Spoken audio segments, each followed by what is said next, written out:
É Cristo ou é caos? Episódio 7, tomada 35. Ação. Oi, meus amigos, sejam bem-vindos ao Cristo Caos Podcast. Estamos começando mais um episódio e quero chamar Jofre e Gabriel para se juntar a mim nessa empreitada. Bem animado para começar a temporada de número 2 aí, Gabriel. E depois de 2 meses, né? Se a gente se reunir, finalmente, o reencontro. E como o Jofre falou, estamos iniciando a nossa segunda temporada, então é o primeiro episódio da segunda temporada. Contando, esse é o nosso sétimo episódio. Já. Então já somos um sucesso, né? Episódio de número 7. E o tema da temporada vai ser adoração. Adoração. Vamos tratar, então, durante toda essa temporada de adoração, mas hoje o aspecto que a adoração é guerra, Muito importante, certo? né? Porque nós vamos ter que definir o que é adoração a temporada toda. E vamos argumentar que nós, como evangélicos, tendemos a ter um mau entendimento do que é adoração, né? Então, adoração é cantar música e bater palmas.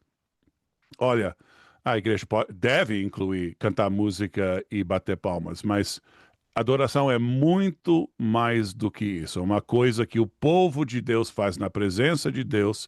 Eu digo uma palavra muito genérica como coisa, para a gente poder definir depois. Mas esse fazer como um povo é tão importante. E é como um povo que fazemos guerra. Então, na Perfeito. definição, adoração não seria naquele sentido em que nós adoramos ao Senhor com a nossa vida. Não é nesse sentido mais abrangente. É no sentido específico do serviço de adoração, do culto. É disso que a gente está falando, né? Sim, isso A mesmo. resposta da igreja ao chamado à adoração, ao culto público, culto solene. Isso E para mesmo. quem está ouvindo também esse episódio, é bom a gente ressaltar que um não anula o outro e um não é independente do outro. A adoração com a nossa vida, que é aquela adoração ali em Romanos capítulo 12, transformai-vos pela renovação da vossa mente. Então, devemos adorar a Deus em tudo que fazemos. Ela é real, mas ela flui da adoração dominical. Ela começa na adoração dominical, não é o contrário. Na Sim. adoração dominical, o Senhor nos forma na adoração corporativa ali, coletiva, e quando Ele nos dispersa para o mundo, é que a gente o adora em tudo que a gente faz. A gente ama a Deus no mundo. Poderíamos até usar como um sinônimo a palavra cultuar, para falar disso que o Gabriel está dizendo. Mas isso Perfeito. também introduziria certas complicações no nosso entendimento geral, né? Porque quando falamos em cultuar ou no culto, acho que pensamos em agendamento, né? E é mais do que isso. Então, essa adoração que a nossa vida inteira é um sacrifício vivo. Mas como um povo, isso se expressa, é criado e recriado cada domingo. E aí somos lançados como um exército para fora da igreja e continuamos uma vida de serviço ao Senhor, de adoração. Então, estamos falando de culto e de adoração no culto. E uma das coisas que vamos argumentar é que tudo que está dentro do culto é adoração. Não apenas alguns momentos, mas tudo que acontece no culto deve ser adoração. Primeiro, se não é adoração, deve ser excluído, mas primeiro devemos considerar o que é adoração de verdade, porque nós não estamos dizendo que devíamos só cantar ou só orar no culto. Perfeito. Sim. E pegando também aqui um comentário, assim, um gancho do que o Joffre falou, isso é importante porque às vezes no nosso contexto evangélico contemporâneo, a pregação ela não é vista como um ato de adoração, Isso, ela não é vista como um elemento litúrgico. Há dicotomias dentro do culto na perspectiva moderna. Então, o momento de cânticos é adoração. Aí tem a oração de louvor. Então, a oração de contrição não é adoração. Ouvir a pregação não é adoração. Quando o pregador prega, ele não está adorando. O liturgo, quando conduz a igreja em orações, cânticos e leitura bíblica, que deveria ser cada vez mais presente nas nossas liturgias aqui no Brasil, ele não está adorando. Então, todo o culto ele é adoração, desde a sim. convocação até o envio. ele é ato de adoração, ele é ato de culto. A igreja está cultuando. Eu acho que isso pode parecer, a priori, muito óbvio do Gabriel dizer, Danilo, mas não é, porque se a gente parar para pensar, acho que todos nós ouvindo isso, vamos nos dar conta de que, se não nós, gente que nós conhecemos, não iam pensar, por exemplo, que uma oração de confissão, de contrição, seria adoração. Mas como o Gabriel acaba de declarar, e podemos defender das Escrituras, o é. Uhum. Sim. Eu acho que um equívoco muito comum é associar adoração ao louvor, né? Ao louvor, não, ao período de cântico. Até eu usei agora esse É, né? associar. É um É, vocabulário bem de chamar o pervasivo, né? período de canto de Fomos louvor. todos contaminados, menos o Jofre. É, É, só porque eu sou velho, já ando É só nesse. porque ele é por velho e exemplo, não É, mora no a gente Brasil, porque se tem não fosse por ministério isso. de louvor, né? Ministério de louvor, ou uhum, a adoração associada ao período de cântico, ao período em que a igreja canta. Então é muito comum ter esse equívoco. Então a gente não considera todos os atos de culto como adoração. sim, Então, isso é bom para iniciarmos limpando o terreno, esclarecendo o que é. A gente vai ter um episódio para tratar sobre todos os atos do culto, todas as partes, né? Mas nesse a gente vai primeiro falar sobre definir, aí a gente vai também falar sobre o papel central da adoração na vida da igreja e essa adoração como arma, essa adoração como guerra. sim. Então, em que sentido nós falamos que a adoração ela é central na vida da igreja? Acho que vocês já falaram um pouco, né? Porque é como o motor promissor, aquilo onde inicia, né? A fonte que vai jorrar na vida do povo de Deus enquanto eles estão no mundo. E uma vez que definimos o que é adoração, nós entendemos também que ela é central na vida da igreja. E não só isso, mas que ela é guerra, ou seja, adoração é guerra. E como que a gente pode entender melhor essa afirmação, Gabriel? Quando a gente pega o livro de Êxodo, o povo de Israel, o Senhor promete que iria habitar no meio deles, no meio do tabernáculo. Então o Senhor ele vem no meio do tabernáculo para comungar com o seu povo. E o tabernáculo ali é uma replicação, não sei se existe essa palavra, mas é uma réplica, digamos assim, do que acontece no jardim. Então, o tabernáculo ali é um novo jardim. Então, assim como Deus ele vinha ali no Éden ter com Adão, ter comunhão com Adão, e é todo um aspecto pactual, litúrgico ali. Você tem a árvore da vida como um sacramento da aliança que Deus tinha com Adão antes da queda no meio do jardim. Isso está acontecendo ali no tabernáculo. Isso acontece quando Deus ele liberta o povo de Israel, então ele liberta o povo de Israel, faz uma aliança com o seu povo. Então a promessa de que ele habitaria no meio do seu povo. E ele habita ali no tabernáculo e ele começa a conduzir o povo rumo a Canaã. E quando eles chegam finalmente ali na terra prometida, e a gente já está agora aqui com Josué, não mais com Moisés, e o povo cerca as muralhas de Jericó e cantam, ali o Senhor ele entrega ao povo o que havia prometido, a terra. E as muralhas elas caem. Então, aquele cântico ali que a gente canta, não sei se o Danilo cantava quando era pequeno, vi que o Josué cantava em Jericó.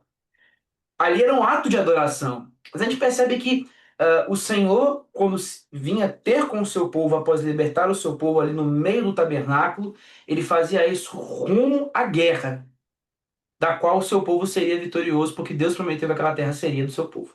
Quando a gente vem para a nova aliança, quando a gente vem para a nova criação, e a gente entende que a igreja ela é o tabernáculo onde Deus habita, e que na comunhão dos santos a gente está vivendo aqui um novo Éden, uma nova cidade, e Cristo ele está habitando no nosso meio, partindo o pão que é servido entre nós, nos conduzindo nessa adoração celestial, nesse cântico celestial, no culto. Ele também está nos conduzindo à guerra santa, a guerra onde o reino de Deus sempre será vitorioso. Então, enquanto tinha lá a estátua de Nabucodonosor, né? Onde ele queria que todo o povo o adorasse. Mas Sadraque, Mesaque e Abednego, eles não se prostraram. Por quê? Porque eles não iriam negociar a adoração ao único Deus verdadeiro. Eles não se prostraram ao ídolo mútuo. E eles falaram: nós não vamos adorar os deuses de vocês. E não temos E se vocês quiserem nos jogar na fornalha, ok. Se Deus quiser nos livrar, Ele vai nos livrar. Ali eles estavam mostrando que eles são fiéis ao único e verdadeiro Deus. Quando a igreja está cultuando no domingo, no dia do Senhor, é isso que ela está dizendo para o mundo também. Que ela não vai adorar os falsos deuses. Que ela não vai se prostrar aos ídolos. Que ela não vai se prostrar ao Deus iluminista, ao Deus da modernidade, ao Deus racionalista, ao Deus das ideologias do mundo contemporâneo. Não vai. Porque Cristo é rei. Então, não lembro se foi o pastor Evandro que falou uma vez nas redes sociais que no culto nós subimos ao céu e julgamos o mundo. É isso que acontece no culto. Ali na visão de Apocalipse, a igreja ela está elevada aos céus e reinando com Cristo. E Cristo é aquele que está no meio dos candelabros, que são as igrejas, reinando e fazendo isso através delas também. Então, o culto ele é muito mais do que um momento. Os cânticos são muito mais do que cânticos. Nós estamos cantando as promessas de Deus, estamos cantando o reinado de Cristo, estamos cantando a vitória de Cristo. E estamos sendo conduzidos por Cristo em cada momento e em cada elemento litúrgico. Cristo, o Senhor dos Exércitos, né? Exato. Ah, Quando a gente pega o Vale de Elá, por exemplo, há toda uma relação litúrgica quando Davi ele vence Golias. Gosto muito do comentário do Peter Leithart sobre esse momento, porque Golias, quando aparece, ele aparece com escamas de bronze. E é interessante que outros guerreiros naquele tempo também tinham escamas de bronze, inclusive os reis. Mas o autor faz questão de mostrar que Golias tinha escamas de bronze, porque Golias ali naquele vale era a serpente. era Ele um estava ali Leviatã, um dragão, ele era um né? Leviatã, ele era o dragão serpente. Sim. Ele era uma personificação de Satanás ali. E o povo não tinha o que fazer. O povo estava no vale. E o povo seria derrotado. Mas o povo teve um representante, Davi, o amado, que é isso que Davi significa. O amado que foi ungido por Deus. E a vitória de Davi era a vitória de seu povo. Quando a gente pega essa relação com o Éden, você vê toda uma questão de culto ali. Davi, ele vence a serpente e ele conduz todo o exército à derrota dos filisteus, após vencer a serpente. E é isso que é o culto. Cristo esmagou a cabeça da serpente. E agora ele nos conduz em uma vitória sobre o mundo e sobre as trevas. É. Ele na cabeça do exército, né? E essa resposta fez um ótimo trabalho de abranger, assim, de ir do início da história da redenção das Escrituras até o fim, né? De Gênesis, do Éden até a cidade que vem descendo dos céus, né? Em Apocalipse. E a nossa guerra, né? Não, nós não apenas não nos prostramos ante os ídolos, mas cantamos a vitória de Cristo, a nossa vitória sobre esses ídolos, sobre esses deuses, né? Sobre a carne, o mundo, o diabo. A nossa guerra é nos lugares espirituais, contra potestades, contra os espíritos do ar.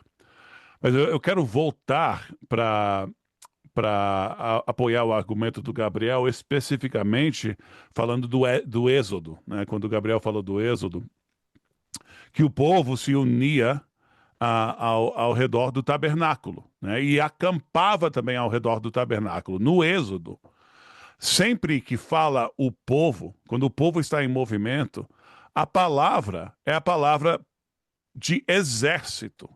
E muitas traduções, começaram a modificar isso.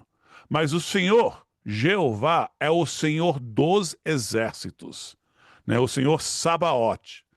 Em Números 2, como é que o povo de Deus vai se acampar ao redor do tabernáculo? Os filhos de Israel armarão as suas tendas, cada um debaixo da sua bandeira, segundo as insígnias da casa de seus pais. Bandeiras e insígnias são coisas de exército. Ao redor, defronte da tenda da congregação, armarão as suas tendas. Os que armarem as suas tendas do lado do oriente, para o nascente, serão os da bandeira do exército de Judá, segundo os seus esquadrões. Então, essas são as instruções de como fazer um acampamento. Por quê? Porque é um acampamento militar. E Naasson, filho de Aminadab, será príncipe dos filhos de Judá. E o seu exército, os que foram contados deles, eram de 74.600. E etc. Aí vai falando dos exércitos de tal e tal, da bandeira do exército de Ruben, etc. É um exército quando está acampando e é um exército quando está em movimento. E é por isso que o Antigo Testamento tanto refere a Jeová como o Senhor dos Exércitos, e o seu exército principal é o seu povo. O povo de Deus conquistou a terra prometida e hoje, com Cristo Rei, nós conquistamos a terra prometida. Agora, isso levanta uma pergunta, eu acho, né? Que é, assim, a vida. Eu concordo que a vida do cristão é uma vida de guerra contra o mal, né? E para conquistar em nome de Jesus Cristo. Mas isso é a vida inteira, né? A semana inteira. Os hebreus estavam né, na sua jornada pelo Sinai por todos aqueles anos. Não era só questão do sábado, né? Ou do domingo, no nosso caso. Então, por que dizemos que o culto, a adoração corporativa tem algo de especial?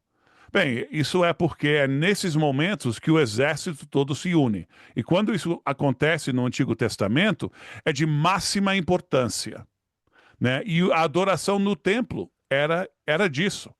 Claro que tudo na nossa vida é sim uma militância. Quando nós nos reunimos nesse podcast, esse podcast é uma militância. Né? Quando você faz um estudo bíblico na terça-feira, isso é uma militância. Quando você tem culto com seus filhos, a vida é uma militância contra o mal. Sim. Mas só tem um tempo que Deus ordenou para ser a convocação do exército inteiro.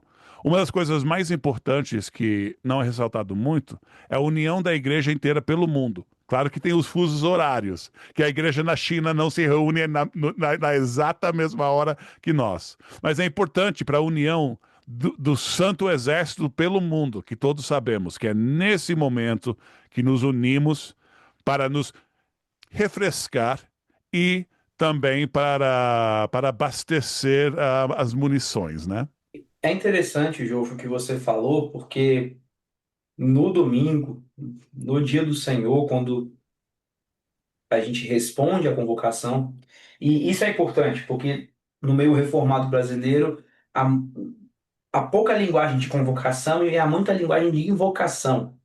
É como Uhum. se o culto você invocação, contrição, mas você não invoca.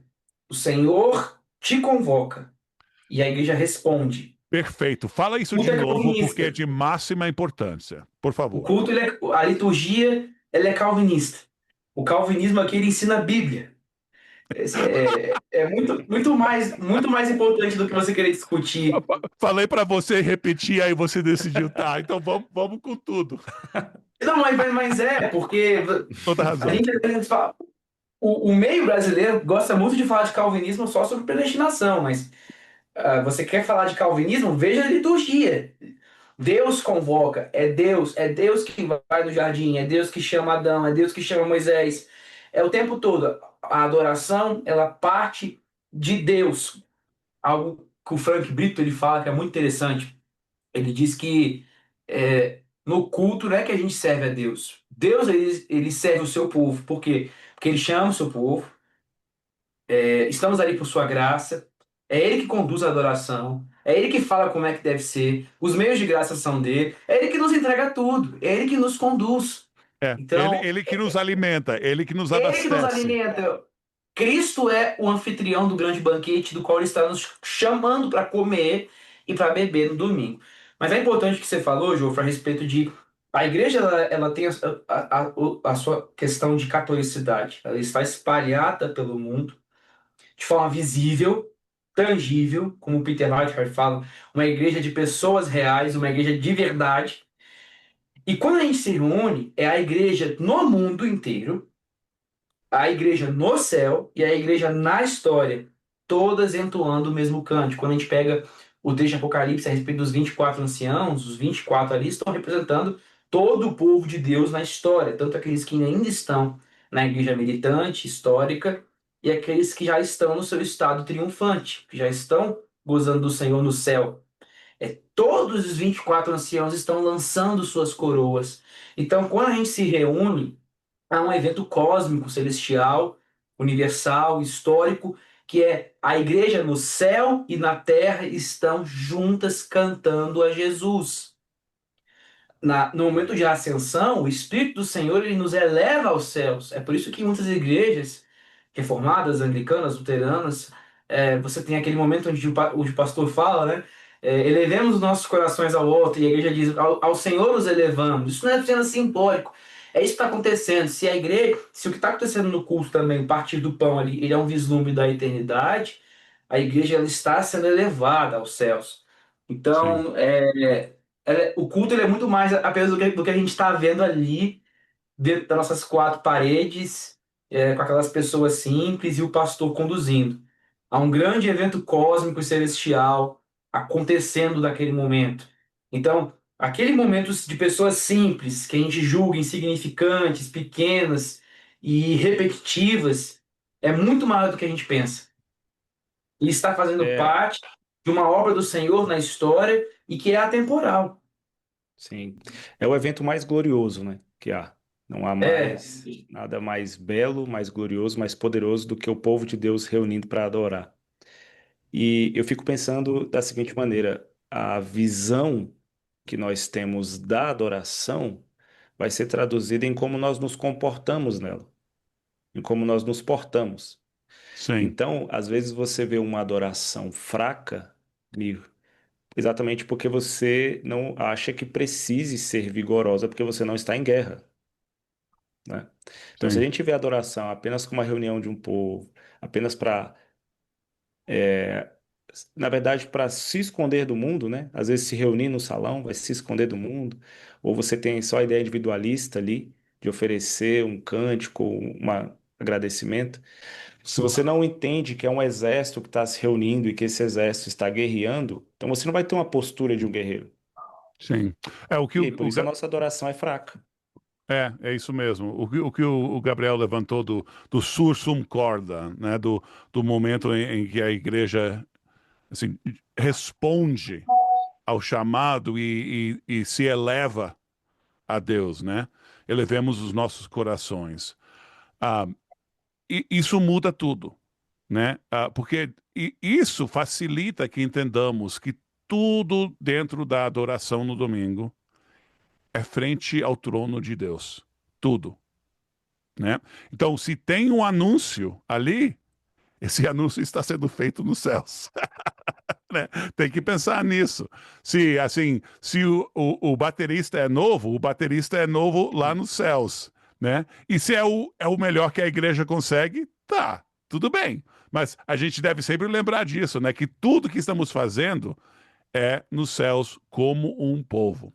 e a harmonia da adoração também. Eu tenho falado com o Danilo a respeito de aspectos de catolicidade na liturgia, e o Danilo ele pontuou algo muito interessante. Eu vou falar por você, tá, Danilo, que você falou, porque nem sei se você lembra. É, que Acho que é difícil, né? é normal ter aspectos culturais, da liturgia.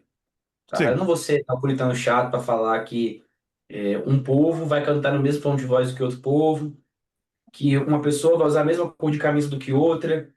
Algumas igrejas vão usar piano, outras igrejas vão usar violão. E assim, eu não tenho paciência para gente que vai falar que usar violão é errado. Agora, assim, há aspectos que são católicos na liturgia. sim, Toda liturgia vai expor com fidelidade as escrituras. Uma liturgia saudável vai prezar pelo canto dos salmos e por cantos que são cantados na história também. Porque quando a gente canta cânticos da história, que são cristocêntricos, bíblicos, congregacionais, a gente está se juntando à igreja na história. Não é que é errado você, assim, não sei como é que vocês pensam, mas não é que é errado você compor uma música hoje em dia, congregacional, e cantar na liturgia.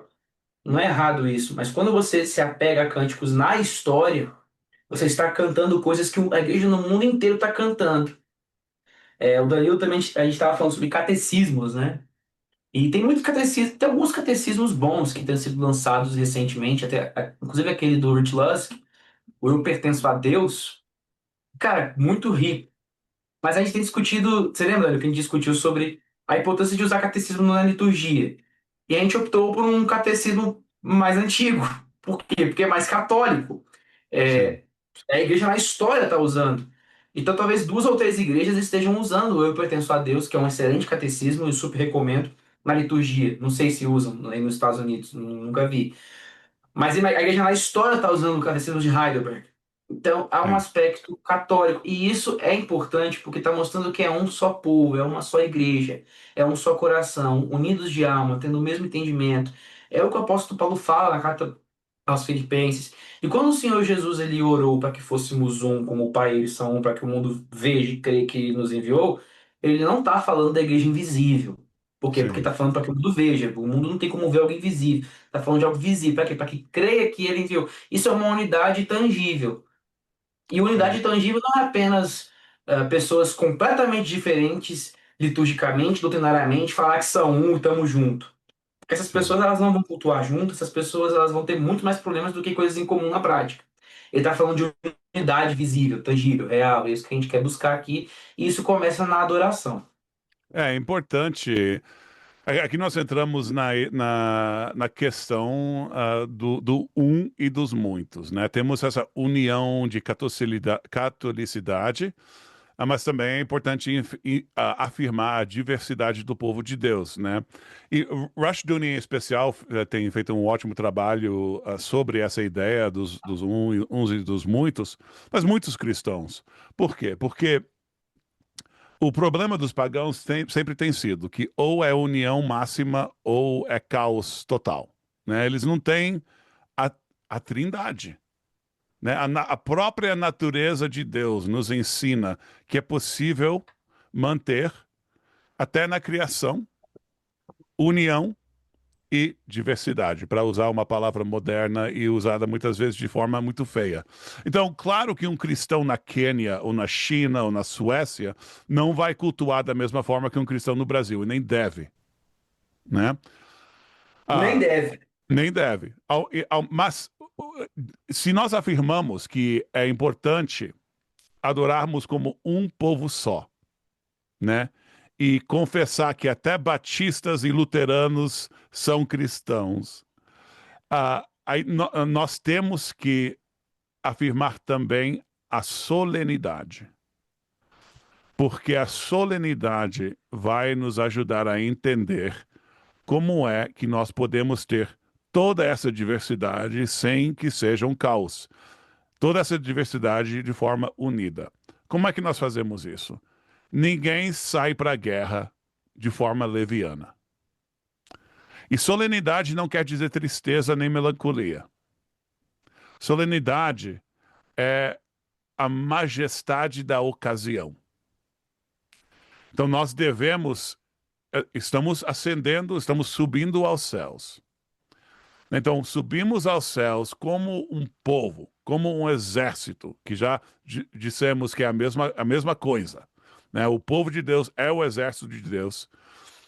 E então nós vamos com alegria nos momentos próprios, com tristeza no momento de contrição, mas sempre de forma solene, sempre entendendo que estamos saindo para a guerra, né? E que toda essa música é música de marcha, que esse sermão são as ordens de marcha, né?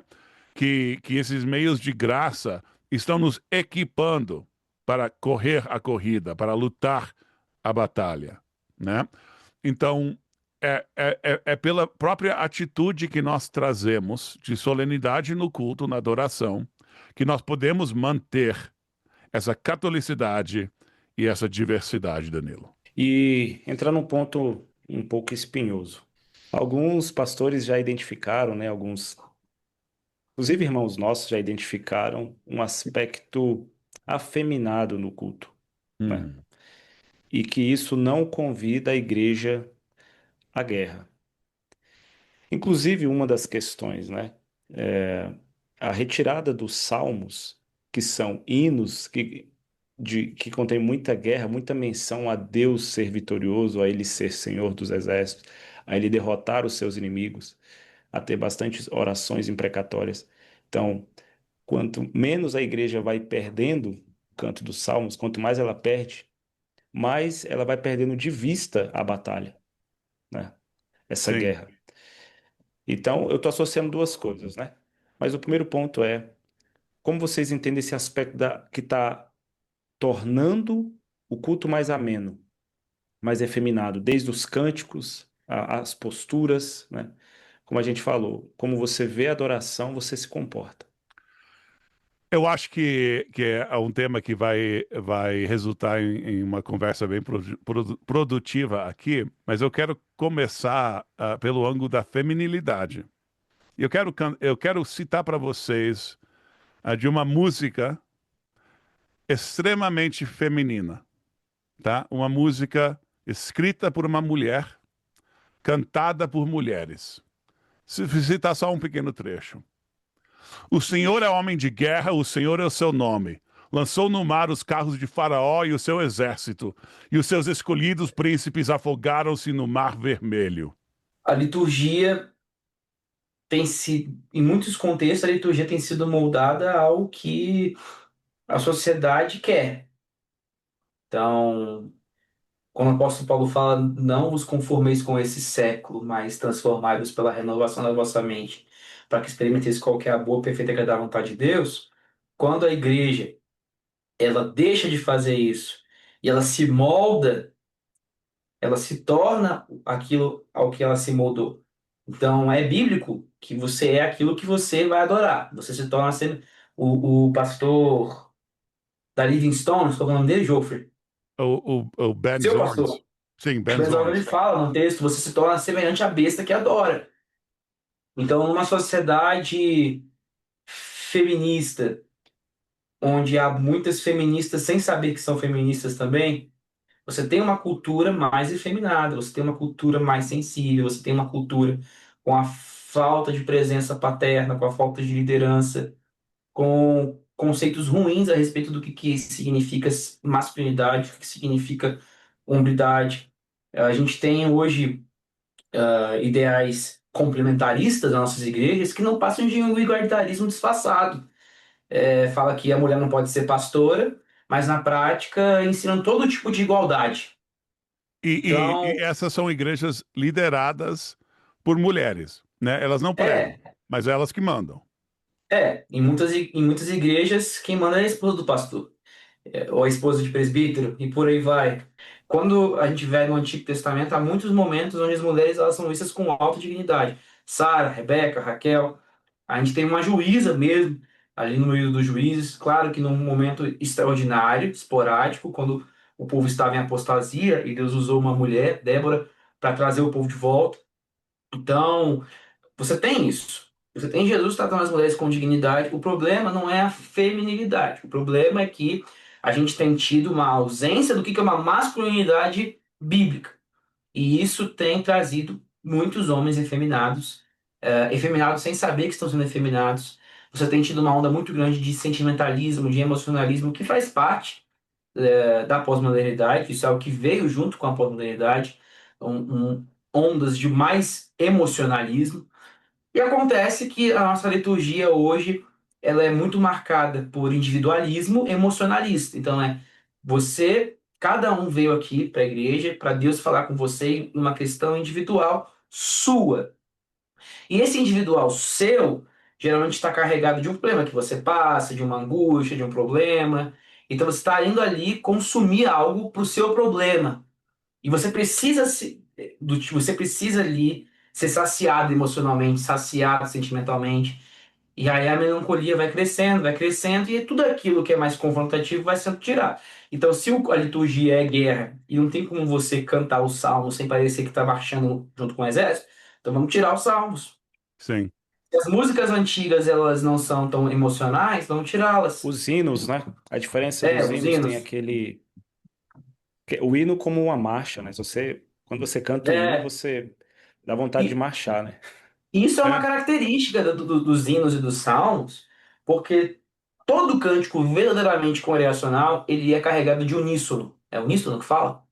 Não sei a palavra. Mas o povo inteiro canta como se estivesse cantando numa só voz Sim. e como se estivesse realmente marchando. É como um grande coral que está junto cantando, se apresentando diante do Senhor, respondendo ao Senhor. Então Deus ele fala pela sua palavra e a gente responde cantando a sua palavra. E isso é o canto congregacional. E tem toda a cara de exército, daquele povo no acampamento santo. E à medida que isso não responde ao emocionalismo, sentimentalismo, individualismo e dos nossos dias, porque o cântico congregacional ele tem um aspecto muito forte de participação coletiva da igreja. Ele não é a apresentação que você está assistindo. A igreja é o grande coral. Não tem uma equipe cantando e você assistindo, sentado ouvindo. Então, isso tudo vai ser tirado. É importante que você falou os homens, a cidade dos homens, mas também os homens efeminados, porque é isso mesmo. É. Nós devemos colocar isso aos pés dos homens. E você falou na participação, então, por isso que nós também ressaltamos, isso ressaltamos bastante na primeira temporada, isso vai continuar, que a família inteira deve cultuar. Mas É. para um homem que deve ser como Jesus Cristo para sua mulher, aparecer no culto de adoração, como pai de família, e e vir de uma forma como se fosse hospital, que o Gabriel falou. A igreja pode ter ter um papel hospitaleiro, mas mais no sentido da ordem dos hospitaleiros, né? Os Oh, cruzeiros. perfeito. Assim, isso é guerra. E você vai ter que sair, machucado ou não, para lutar a guerra. E os seus filhos, né? Como o Chesterton disse, é importante ensinar para as crianças que tem dragões por aí e contar histórias de dragões e cavaleiros, porque eles vão encontrar dragões. Eles precisam saber que existem cavaleiros para derrotar os dragões. Você é um cavaleiro destes para eles. Então, você tem que vir preparado para ser essa representação para sua família inteira. Qualquer frouxidade que você tiver na adoração vai ser algo que você vai transmitir para os seus filhos. Eles vão ter medo do mundo. Geralmente, grupos em que tentam moldar cada vez mais a sua liturgia segundo a cidade dos homens e que acha que a gente já está sendo legalista demais com tudo aquilo que a gente está falando, são as pessoas que menos preparam seus filhos para lidar com o mundo como ele realmente é. E você pode ver que geralmente é esses os casos de pais que têm filhos que muitas vezes não são firmes na fé, que às vezes se desviam, que às vezes apostatam, porque não sabem lidar com o mundo, não são catequizados para isso, não são preparados para isso, não são ensinados a amarem ao Senhor no mundo. E na hora que o mundo vem com as suas garras, as pessoas se tornam presas fáceis. Então, assim, é uma até um pouco. Você percebe a inconsistência, a incoerência, geralmente, do argumento.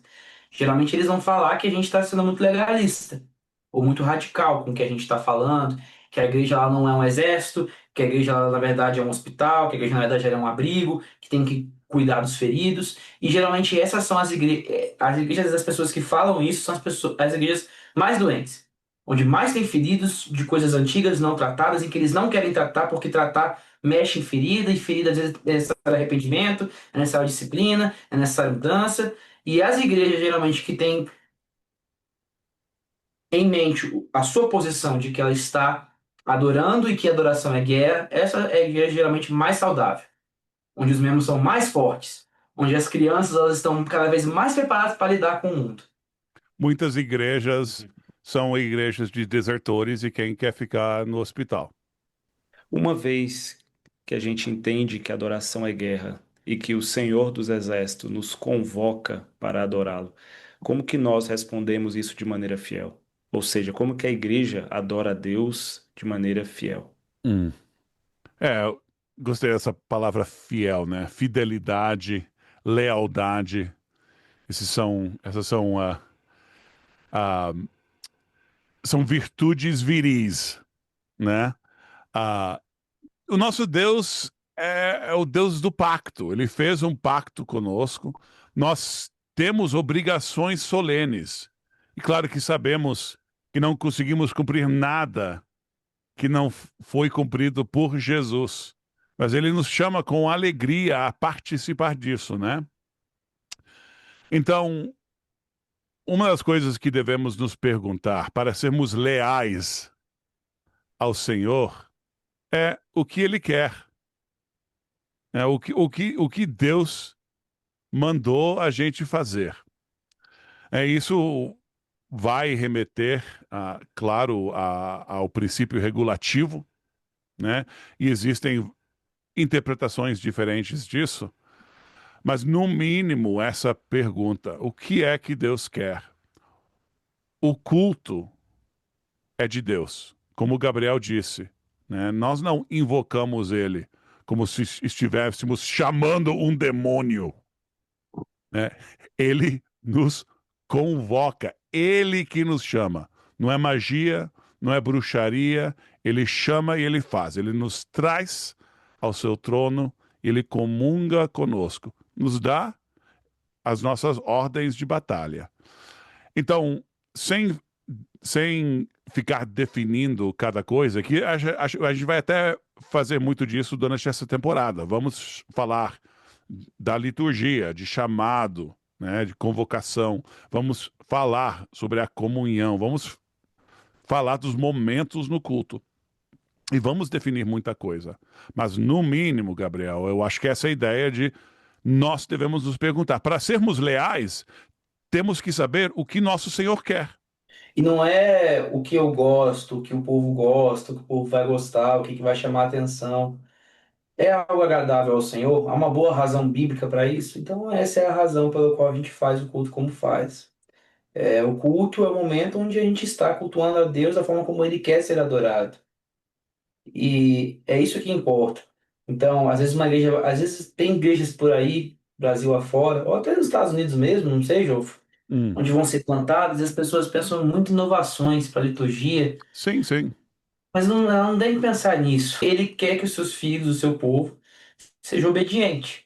sim. Eu quero que você continue, desculpa, mas você levantou, você usou a palavra inovação, e eu acho muito importante ressaltar que nós inovamos por quê? Porque pensamos que o culto é para o homem, né? É uma Perfeito. audiência, é um mercado. Consumo. Sim, E isso você aí. precisa estar atualizando sempre. Estava conversando com um irmão uma vez, e a gente estava falando assim que esse irmão, ele gosta muito do canto dos salmos. E eu falei, poxa, a gente podia cantar mais salmos. E ele falou algo interessante, interessante assim, não, algo assim, que me deixou um pouco receoso. Ele falou, é porque os salmos têm melodias muito antigas. Hum, Então não tem como a gente cantar. Tem que ser mais contemporâneo.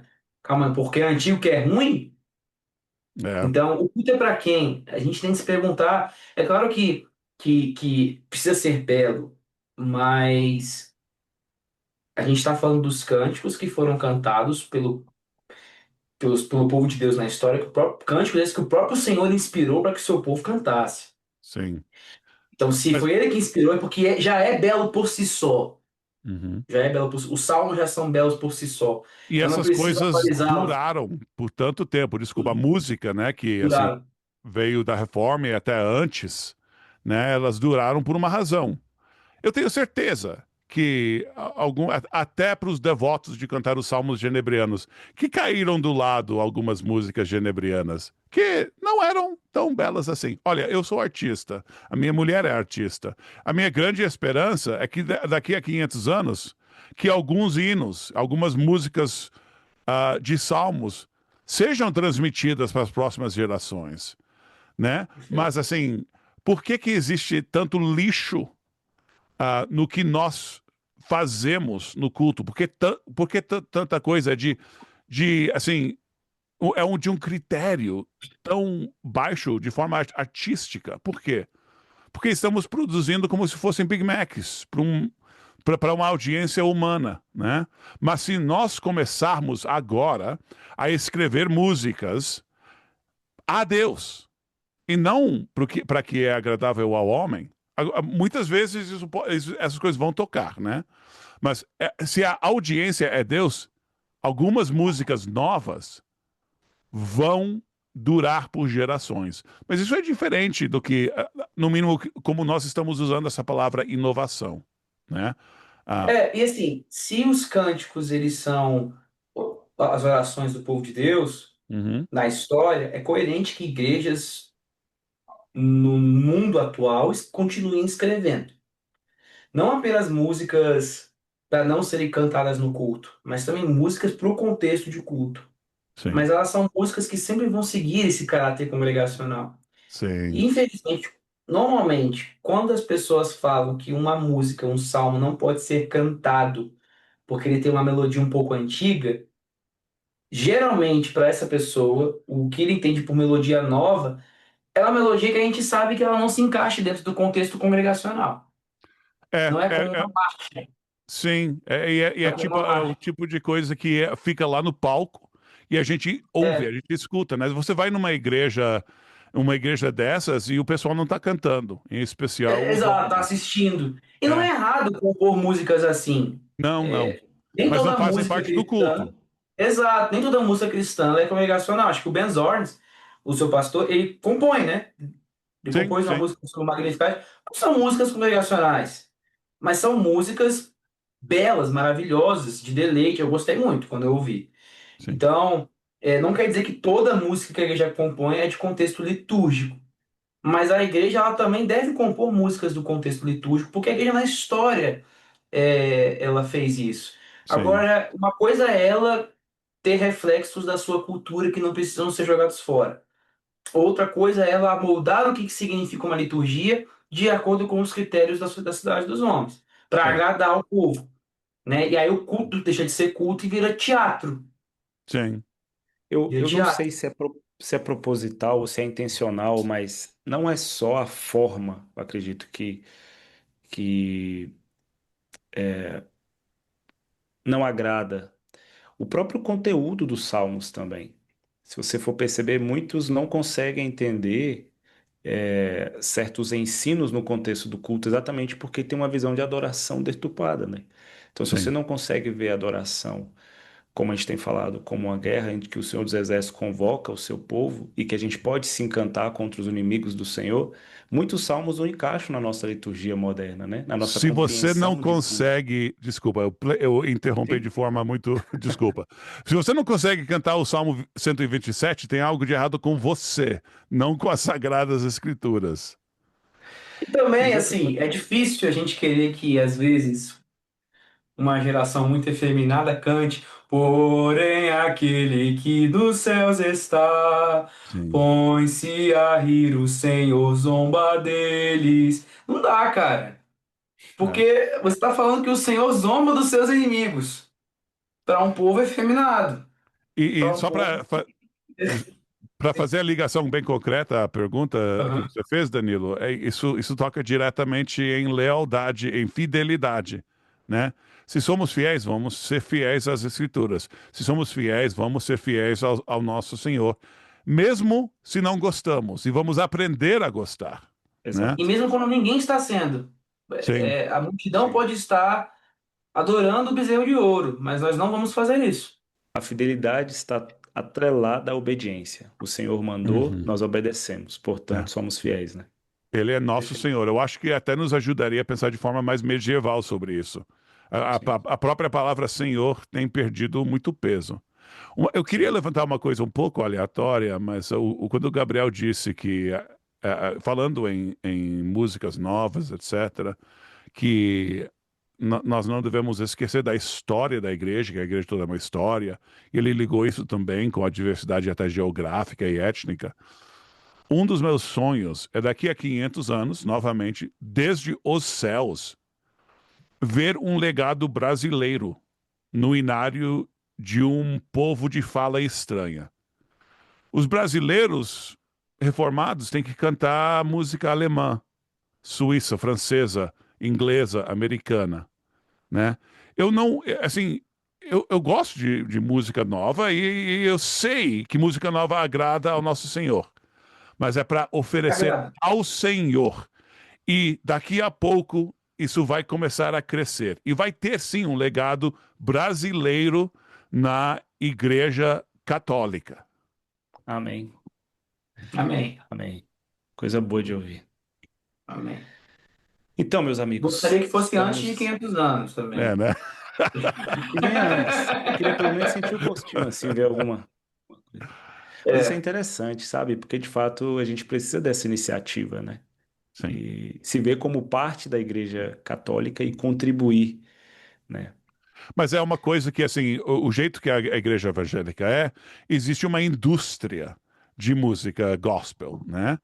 Mas o que não existe é uma estrutura de igreja. E a gente vai entrar nesse tema nessa temporada e no futuro também. Siga a Missão Guanabara.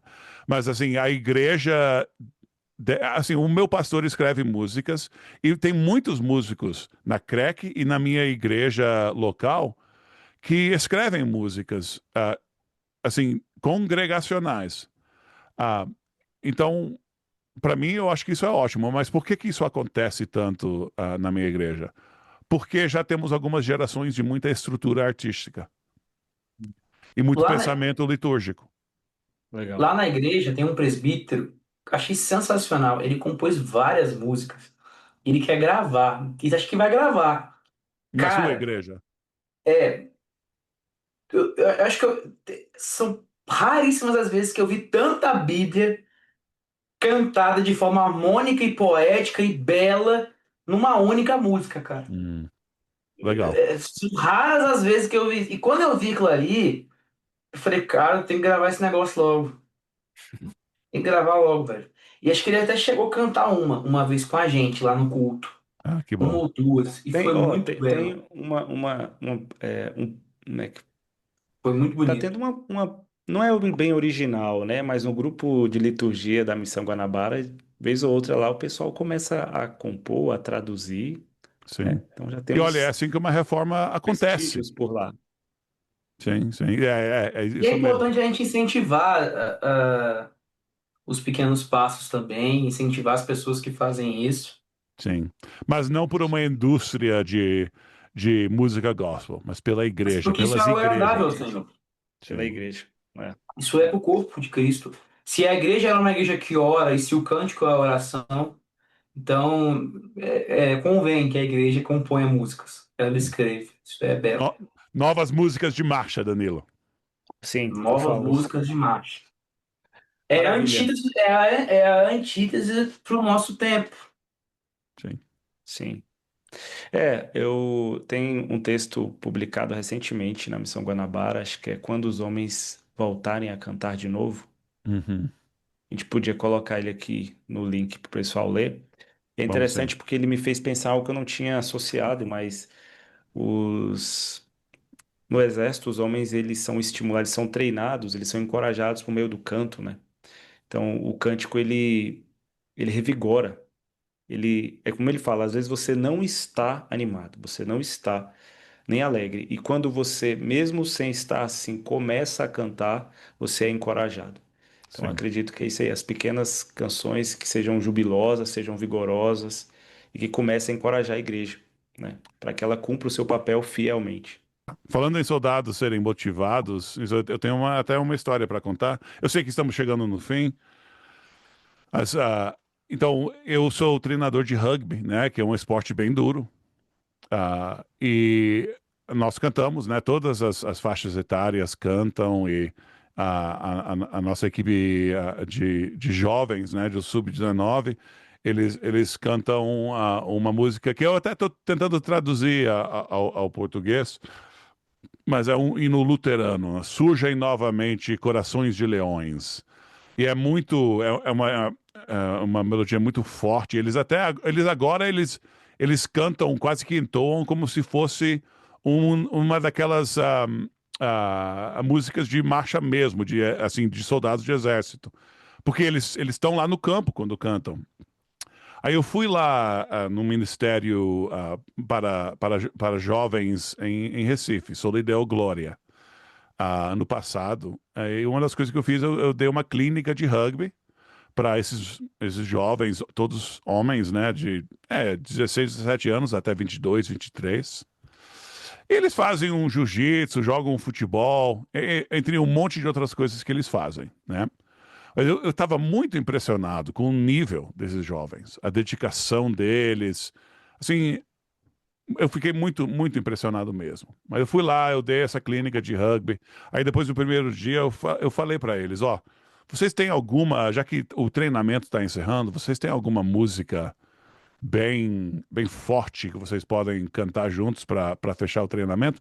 E eu esperava que ia ter que ensinar alguma coisa, ou que iam dizer que não tinham.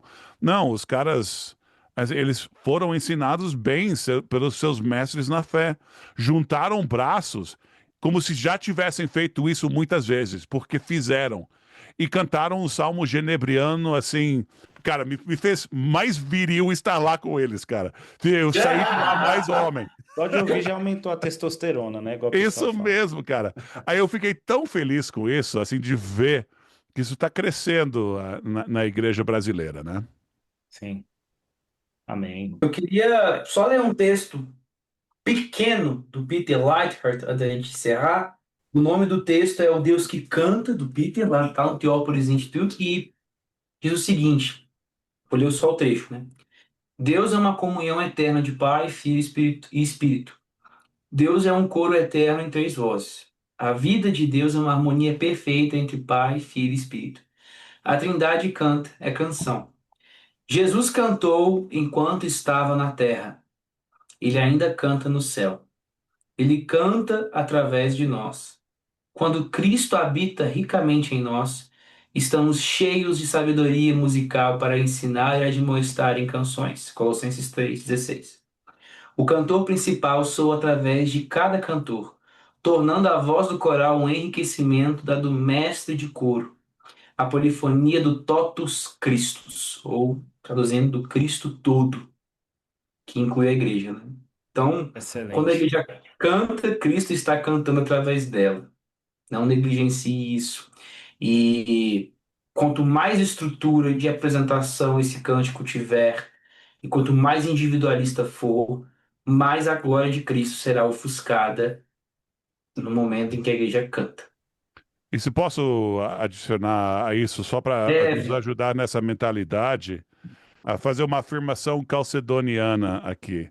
Então, não só que Jesus Cristo canta através do seu povo, mas ele é o nosso mediador, ele é plenamente Deus e plenamente homem. Ele canta conosco. Amém. Amém. Assim encerramos o nosso primeiro episódio da segunda temporada sobre adoração. A adoração é guerra. Então, vista-se, se arrume para a guerra e domingo não falte ao culto. Não Isso mesmo. falte. E se faltar, a gente vai enviar o vídeo do Joffre lá falando que não pode faltar. Vamos enviar para E eu você. tenho medo dele de boné, sabe? Não quer não. Deus abençoe. Deus Um abraço. abençoe. Até o próximo episódio, pessoal. Obrigado por ter nos acompanhado até aqui. Deus abençoe. Rádio Missão Guanabara.